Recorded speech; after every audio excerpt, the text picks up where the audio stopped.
Feeling judged and judging others. Philosophy and psychology explained. Dear viewer, let's talk about the human judgment jamboree that is happening at this moment. Let's face it, human beings are the premier judges of everyday life. We score each other's fashion choices, parenting skills, and even how someone chews their sandwich. Seriously, close your mouth, Greg. But the moment the gavel turns on us, cue the existential dread. Suddenly, we're not the stern judge in a powdered wig. We're the sweating defendant praying for a mistrial. Why do we love judging others but loathe being judged ourselves? Philosophers have pondered this paradox for millennia, while psychologists have poked our brains with studies to uncover why we're all simultaneously the jury, the executioner, and the guy crying in the courtroom witness stand. So let's take a whimsical yet wise romp through the minds of history's most brilliant thinkers, plus today's top behavioural detectives. Prepare yourself, as this video is an episode of Judge Judy meets Socrates in an unflattering toga. Warning: this video may contain traces of pretentious vocabulary, meandering metaphors, intentional alliteration, and a sleep-inducing monotone narration. You're welcome. Part 1. The Philosopher's Verdict. Wisdom from the ancient bench. Picture Socrates strolling through Athens like a Greek opera, dropping truth bombs like, "You're judging him. Interesting. Have you judged yourself first?" The gist of his arguments was that unexamined judgments are like unwashed gym socks, foul and best kept to yourself. He famously declared that wisdom begins when we admit we know nothing. So, the next time you're tempted to side-eye someone's life choices, remember that Socrates would probably ask you 20 annoying questions until you realise you're just projecting your own insecurities. The Stoics. Chillness over cheap shots. The Stoics were the original smooth, chill masters of "not my circus, not my monkeys."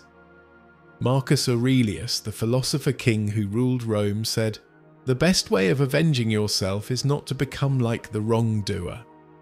Epictetus, the ex-slave turned sage, said basically that if someone calls you a monkey, ignore them unless you actually throw poo and then maybe reassess. The Stoic secret: control what you can, your reactions, laugh off what you can't, other people's nonsense. Nietzsche, the OG hater who hated hating. Friedrich Nietzsche was like that friend who roasts everyone but then whispers, "But why are we like this?" He argued that judging others is often slave morality, which is a fancy way of saying, "I feel small, so I'll make you feel smaller." His solution: become the Übermensch, Superman, which is a self-aware legend who rises above petty judgments. Basically, stop worrying if Karen from HR thinks your Zoom background is unprofessional. Sartre, the look that turns you into a nervous Nelly. Jean-Paul Sartre described the horror of feeling judged as the look, which is that moment when someone's gaze turns you from a confident human into a self-conscious puddle. You know, like when you trip in public and you suddenly morph into a viral meme in your own mind. His existential advice? You're free to define yourself, even if Susan from accounting thinks your lunch smells weird. Kant, the court of conscience. Immanuel Kant, grandmaster of morality and meticulous thinker, believed that passing judgment should not be done lightly. He argued that humans are inherently limited in their ability to judge fairly. We often lack complete knowledge of another's circumstances, making our verdicts potentially flawed. According to Kant, arrogance lurks behind judgment. When we judge others, we often elevate ourselves above them, turning evaluation into an exercise in self-importance. Yet Kant was no advocate for moral indifference. He encouraged people to judge wisely, ensuring their assessments were rooted in rationality, fairness, and respect for human dignity. To him, careless condemnation was a sign of intellectual laziness rather than moral responsibility. Mahrar, Judgment and Fanaticism. Modern philosopher Ziad Mahrar offers nuanced narratives on the nature of judgment. In his insightful work, Judged: The Value of Being Misunderstood, Mahrar posits that judgment is inextricably linked to our fundamental human yearning for understanding. However, he astutely points out the perilous precipice between judgment and fanaticism, the point where the desire to comprehend devolves into rigid condemnation, blinding us to the multifaceted realities of others. O'Donovan, Maintaining Social Order. British Anglican priest Oliver O'Donovan, with his profound explorations of political theology, illuminates the public dimension of judgment, linking it to the authoritative pronouncements of those entrusted with maintaining social order. Judgment, in this light, isn't merely a personal peccadillo, but a foundational element in establishing the boundaries of right and wrong within a community. Part 2. The Psychologist Lab Notes. Why your brain is a drama queen. Dear viewer, the sting of judgment can feel like an invisible weight pressing against your chest. It can also feel like a gut punch in the night that makes you want to curl up into a ball with the lights out, sobbing. It is an unspoken verdict that lingers long after the moment has passed. It gnaws at self-confidence, twisting innocent missteps into perceived failures, as if the world is holding up a magnifying glass to your flaws. The fear of scrutiny breeds hesitation, making authenticity feel like a risk rather than a freedom. And perhaps worst of all, it plants seeds of doubt, whispering that maybe, just maybe, you are exactly what they think you are. Feeling judged is that visceral fear of being seen as flawed and rejected for it. Shame whispers, they know you're not enough, transforming ordinary moments into excruciating proof of your inadequacy. The more we internalize others' imagined judgments, the tighter shame's grip becomes, until we start judging ourselves more harshly than anyone else ever could. Now let's switch gears for a second. Fundamental attribution error. Let's talk about the fundamental attribution error and why we explain others' bad behavior by overemphasizing their character or personality traits. Psychologists found that when we mess up, it's because of circumstances. I was tired. When others mess up, clearly they're idiots. This fundamental attribution error is why road rage exists. That guy cut you off? Monster. You cut someone off? You had reasons. The spotlight effect. Nobody cares. And that's liberating. Turns out people aren't staring at your nose zit like it's the Mona Lisa. The spotlight effect means we overestimate how much others notice our flaws. That embarrassing thing you did. Most people forgot about it 30 seconds later while worrying about their own blunders. Social media. The Judgment Thunderdome. Instagram and Twitter are basically digital coliseums where everyone is a gladiator, victim and spectator.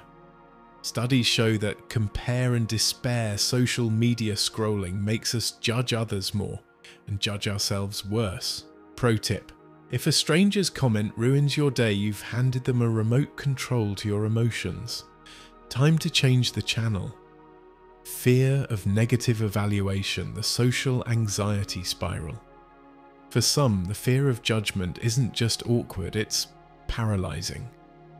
Psychologists call this FNE, fear of negative evaluation. It's why some people rehearse, "Hey, how are you?" in the mirror before a party. Therapy fixes.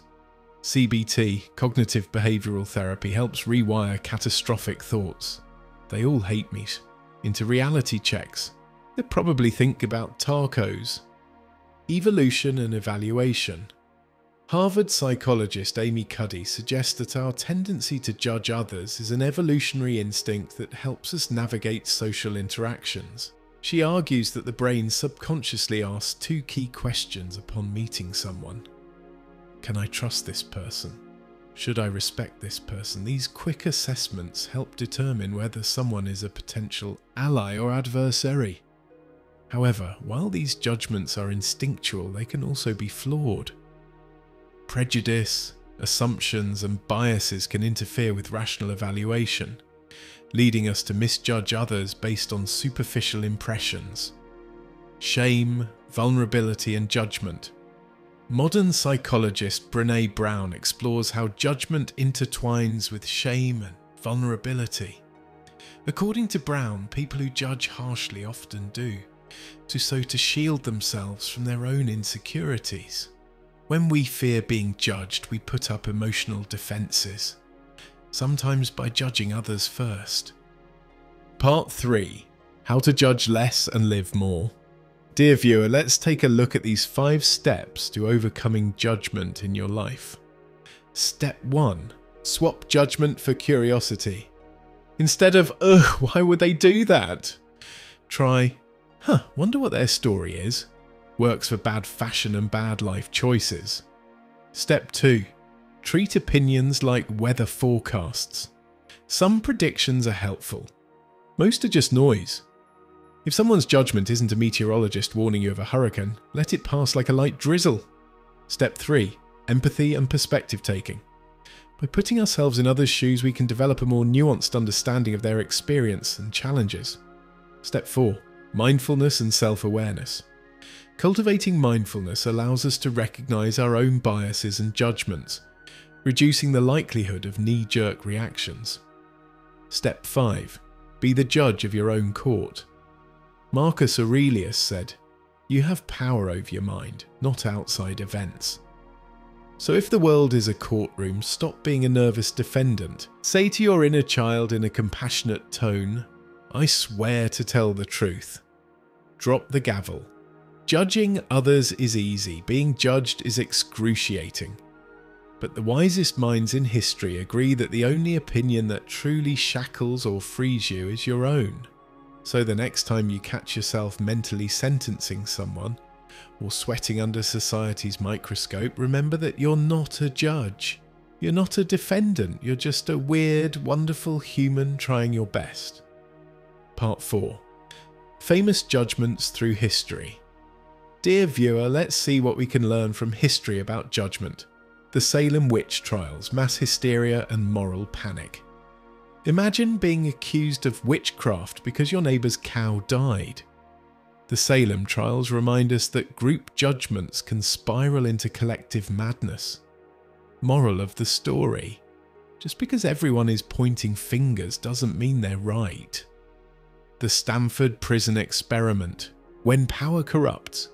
Psychologist Philip Zimbardo's infamous study showed how quickly people abuse authority when given the role of judge. The takeaway? Be wary of systems that encourage harsh judgments, as they can bring out the worst in us. Shakespeare's Measure for Measure, hypocrisy on trial. In this play, a judge sentences a man for fornication while secretly planning to do the same thing. Shakespeare's lesson: those who judge hardest often have the most to hide. Part 5. Pop Culture Judgment Hall of Fame.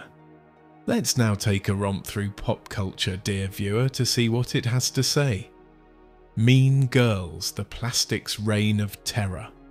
Regina George's The Burn Book is a masterclass in petty judgment. But by the end, even she realises calling someone fat won't make you any skinnier. The Good Place, moral philosophy in a sitcom. Eleanor's journey from selfish jerk to self-aware human mirrors our own struggles with judgment. The show's message: ethics are complicated, but growth is indeed possible. Black Mirror, Nosedive, a social credit nightmare. This episode depicts a world where everyone rates each other, and it's horrifying. The lesson: a life spent chasing others' approval is no life at all. Part 6. The Final Verdict. Judgment is part of being human, but it doesn't have to rule us. Whether you're a philosopher pondering morality or just someone trying to survive a group chat, remember that when others judge you, it says more about them than you. Feeling judged is universal, but it doesn't define you. The wisest people judge less and understand more, so step out of the courtroom and go enjoy your weird, messy life. This case is now closed.